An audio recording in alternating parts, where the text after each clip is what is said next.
ಎಲ್ಲ ಬಣ್ಣ ಕಾಣ್ತವೆ ಬೇರೆ ಬೇರೆ, ಇದು ಯಾಕೆ ನೀರು ಹಿಂಗೆ ಕಾಣ್ತದೆ ಹೌದು. ಅವ್ರು ವಿಚಾರ ಮಾಡೋದು ಯಾಕೆ ಹಿಂಗಾಯ್ತು ಅಂತ. ನೀರಿಗೆ ಬಣ್ಣನೇ ಇಲ್ಲ ಆದರೆ ನಿಮಗೆ ನೀಲಿ ಕಾಣ್ತದೆ. ಸೊ ಅದ್ರ ಬಗ್ಗೆ ಅಧ್ಯಯನ ಮಾಡೋದು, ಅವರು ಅವ್ರ ಗೆಳೆಯರು ಅವರೆಲ್ಲ ಸಹಪಾಠಿಗಳೆಲ್ಲ ಮಾಡಿ ಒಂದು ಆವಿಷ್ಕಾರ ಮಾಡೋದು. ಏನು ಬೆಳಕು ನೀರಿನಲ್ಲಿ ಚದುರುವಿಕೆ ಏನು ಮಾಡ್ತದೆ, ನಮ್ಮ ನೀಲಿ ಬಣ್ಣ ಕಾಣ್ತದೆ. ಯಾವ ಬಣ್ಣದು? ನೀಲಿ ಬಣ್ಣ. ನೀಲಿ ಬಣ್ಣ ಹೆಚ್ಚು ಚದುರ್ತದೆ ಅಂತೇಳಿ ಏನಾಯ್ತದು, ನೀರೆಲ್ಲ ನೀಲಿ ಕಾಣ್ತದೆ.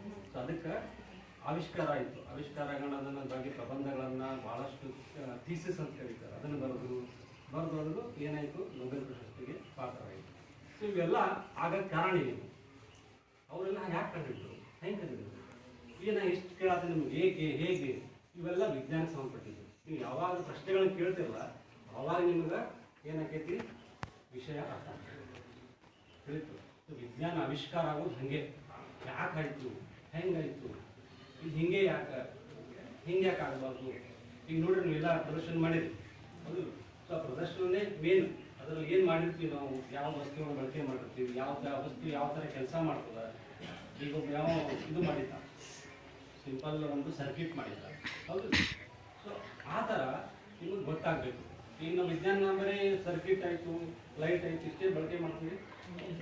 ಎಲ್ಲ ಕಡೆ ವಿಜ್ಞಾನ ನಾವು ಬೆಳಗ್ಗೆ ಎದ್ದಾಗ ಹಿಡ್ಕೊಂಡು ಅಲ್ಲಿ ಉಜ್ಜು ಹಿಡ್ಕೊಂಡು ರಾತ್ರಿ ಊಟ ಮಾಡಿ ಮಕ್ಕೋತಿಲ್ಲ ಅಲ್ಲಿವರೆಗೆ ವಿಜ್ಞಾನ ಎಲ್ಲ ಕಡೆ ನಮ್ಗೆ ಗೊತ್ತೇ ಇಲ್ಲ. ಎಲ್ಲ ಮನೆ ರೊಟ್ಟಿ ಮಾಡ್ತಾರಲ್ಲ, ಮನೆ ಏನು ಮಾಡ್ತಾರೆ, ರೊಟ್ಟಿ ಬಡ್ದು ಹಂಚ್ಕೊಂಡು ಹಾಕ್ತಾರೆ ಹೌದು. ಆಮೇಲೆ ಮಾಡ್ತಾರೆ ನಿಮ್ಮವ್ವ ನೀರು ಹಚ್ತಾರೆ, ಬೇಯಿ ಅಲ್ಲಿ ಇಟ್ಕೋಬಾರ್ದು. ಮತ್ತು ಆ ನೀರು ಏನಾಗ್ತದೆ, ಆವಿ ಆಗಬೇಕೇನು ಒಂದು ವಿಜ್ಞಾನ ಅದು ವಿಚಾರ ಮಾಡಿದಂಗಿಲ್ಲ. ಮತ್ತು ಈಗ ಉಳ್ಳಾಗಡ್ಡಿ ಕಟ್ ಮಾಡ್ತಾರೆ ಮನೆಯಾಗ, ಕಟ್ ಮಾಡಿದಾಗ ಏನಕ್ಕೆ ಕಡ ನೀರು ಬರ್ತದೆ, ಯಾಕೆ ಅದಕ್ಕೆ ಪ್ಯಾನ್ ಆಗೈತೆ ನಮ್ಗೆ ಕಾಣು ಬರ್ತದೆ, ಯಾಕಾಗುತ್ತೆ ಖಾರ ಇರ್ತದೆ, ಖಾರ ಇರ್ತದೆ. ಅದಕ್ಕೆ ನಾವು ವಿಜ್ಞಾನದಾಗ ಏನು ತಿಳಿಸಿ ಅದರಾಗ ಒಂದು ಆ್ಯಸಿಡ್ ಇರ್ತದೆ. ಯಾವ ಆ್ಯಸಿಡ್, ಯಾವ ಆಮ್ಲ, ಸಲ್ಫ್ಯೂರಿಕ್ ಆಮ್ಲ. ಸೊ ಅದರಿಂದ ನಮಗೆ ಏನಾಗ್ತೈತಿ, ಒಂದು ವಾಸನೆ ಬರ್ತದೆ, ಅದು ಕಣ್ಣು ಹಾಕಿದ್ದು ನಮ್ಗೆ ನೀರು ತರ್ತದೆ. ಬದಲಾವಣೆ ಮಾಡೋದು ಹೆಂಗೆ, ಸ್ವಲ್ಪ ಅದನ್ನು ಕಟ್ ಮಾಡಿ ನೀರಾಗಿ ಒಂದು 2 ನಿಮಿಷ ಇಟ್ಟರೆ ಏನಾಗ್ತೈತಿ, ಕಣ್ಣ ನೀರು ಬರೋದು ಹೌದು. ಸೊ ಇವೆಲ್ಲ ವಿಜ್ಞಾನ ಬಳಕೆ ಮಾಡಬೇಕು, ಅದ್ರ ಬಗ್ಗೆ ನಮಗೆ ಗೊತ್ತಿರಬೇಕು. ಪ್ರತಿಯೊಂದರಾಗೂ ವಿಜ್ಞಾನ. ನಾವು ಬ್ರಷ್ ಮಾಡೋದು ಇಟ್ಕೊಂಡು ಬ್ರಷ್ ಮಾಡೋದು ವಿಜ್ಞಾನ ಅದು. ಗಿಡಗಳು ಸಣ್ಣ ಒಂದು ಸಸ್ಯನ ದೊಡ್ಡ ಮರವಾಗಿ ಬೆಳೀತದೆ. ನಿಮ್ಮದು ಸಣ್ಣದಿದ್ರಲ್ಲ ಇಟ್ಟೇ ಇದೆ, ಆಮೇಲೆ ಹಿಟ್ಟಾಗುತ್ತೆ ಹೆಂಗೆ, ಈ ಕೂಡ ಸಣ್ಣ ಇತ್ತು ದೊಡ್ಡ ಅದು.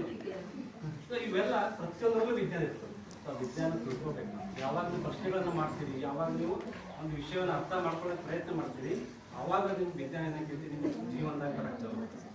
ಪ್ರತಿಯೊಂದು ವಿಜ್ಞಾನವನ್ನು ಹುಡುಕ್ಬೇಕು ನಾವು ಹೇಳ್ತಾ. ಸೊ ಇಷ್ಟೆಲ್ಲ ಮತ್ತು ನಮ್ಮ ಸೈಂಟಿಸ್ಟ್ಗಳು ಅದಾರ, ಯುವ ವಿಜ್ಞಾನಿಗಳಂತ ಕರೀತಾರೆ. ಮತ್ತು ನಿಮ್ಮಂಥ ವಿದ್ಯಾರ್ಥಿಗಳು 9ನೇ 10ನೇ ತರಗತಿ ವಿದ್ಯಾರ್ಥಿಗಳು ಅದಾರ. ಈಗ ಜಸ್ಟ್ ಒಂದು ಮೊನ್ನೆ ಮೆಸೇಜ್ ಬಂದಿತ್ತು, ಅದರಲ್ಲಿ ಇಂಡಿಯನ್ ಇನ್ಸ್ಟಿಟ್ಯೂಟ್ ಆಫ್ ಸೈನ್ಸ್ದವರು 9ನೇ ತರಗತಿ ಕಲಿಯುವಂಥ ವಿದ್ಯಾರ್ಥಿಗಳಿಗೆ ಒಂದು ನೋಂದಣಿ ಮಾಡೋಕೆ ಒಂದು ಕಾರ್ಯಕ್ರಮ ಇತ್ತು. ಅವರೇ 10 ದಿವಸ ಟ್ರೈನಿಂಗ್ ಕೊಡ್ತಾರೆ. ಎಲ್ಲಿ? ಬೆಂಗಳೂರಲ್ಲಿ. ಅದು ಸೆಲೆಕ್ಷನ್ ಆಗಿ ಒಂದು ಟೆಸ್ಟ್ ತೊಗೋತಾರೆ. ಸಣ್ಣ ಒಂದು ಸೈನ್ಸ್ ಬಗ್ಗೆ ತಿಳ್ಕೊಂಡ್ರೆ ನೀವು ಒಂದು ಟೆಸ್ಟ್ ತೊಗೋತಾರೆ. ಆ ಟೆಸ್ಟ್ ಪಾಸ್ ಆದರೆ ನಿಮ್ಗೆ 10 ದಿವಸ ಒಂದು ಟ್ರೈನಿಂಗ್ ಕೊಡ್ತಾರೆ. ಆ ಟ್ರೈನಿಂಗ್ ತೊಗೊಂಡು ನೀವು ಸೈನ್ಸ್ ಏನದ, ನಾವೇನು ತಿಳ್ಕೊತೀವಿ, ಸೈನ್ಸ್ ಬುಕ್ನಾಗ ಇಟ್ಟು ಅಷ್ಟೇ ಸೈನ್ಸ್ ತಿಳ್ಕೊತೀವಿ, ಇಷ್ಟೇ ಓದೋದು ಸಾಕಂತೇಳಿ. ಇಲ್ಲ, ಸೈನ್ಸ್ ಇದ್ದು ಮತ್ತು ಸಾಕಷ್ಟು ಪ್ರಪಂಚದಲ್ಲಿ ಎಲ್ಲ ಕಡೆ ಸೈನ್ಸ್ ಅದು. ಸೊ ಅಷ್ಟು ತಿಳ್ಕೊಳ್ಳೋಕೆ ಪ್ರಯತ್ನ ಮಾಡಬೇಕು ತಿಳಿತಾ. ಸೊ ನೀವೆಲ್ಲ ವಿಜ್ಞಾನ, ಗಣಿತ, ಎಲ್ಲ ವಿಷಯಗಳನ್ನು ಅರ್ಥ ಮಾಡ್ಕೋಬೇಕು. ಓದೆಲ್ಲ ಓದ್ತಾರೆ, ಅದು ಅರ್ಥ ಆಗಬೇಕಲ್ಲ, ಅರ್ಥ ಮಾಡ್ಕೊಳ್ಳೋಕೆ ಪ್ರಯತ್ನ ಮಾಡಬೇಕು. ಅದಕ್ಕೇನು ಮಾಡಬೇಕು, ಪ್ರಶ್ನೆಗಳನ್ನು ಕೇಳಬೇಕು, ಅತಿ ಹೆಚ್ಚು ಪ್ರಶ್ನೆಗಳು. ಯಾಕರಿ ಹೆಂಗ್ರಿ ಮೇಡಮ್ ಅವರು ಸರಿಗೆ ತಲೆನೂ ಆಗಬೇಕು, ಅವ್ರು ಮತ್ತು ನಿಮ್ಮ ಸಲುವಾಗಿ ಸಪ್ರೇಟ್ ಓದ್ಕೊಂಡ್ಬರ್ಬೇಕು. ಹಂಗೆ ಕ್ವಶನ್ ಕೇಳಬೇಕು ತಿಳಿತಾ. ಯಾವಾಗ ಪ್ರಶ್ನೆಗಳನ್ನು ಕೇಳ್ತೀರಿ ಆವಾಗ ವಿಜ್ಞಾನ ನಿಮ್ಗೆ ಅರ್ಥ ಆಗ್ತದೆ. ಇಷ್ಟೆಲ್ಲ ಹೇಳಿ ನನ್ನ ಮಾತುಗಳನ್ನು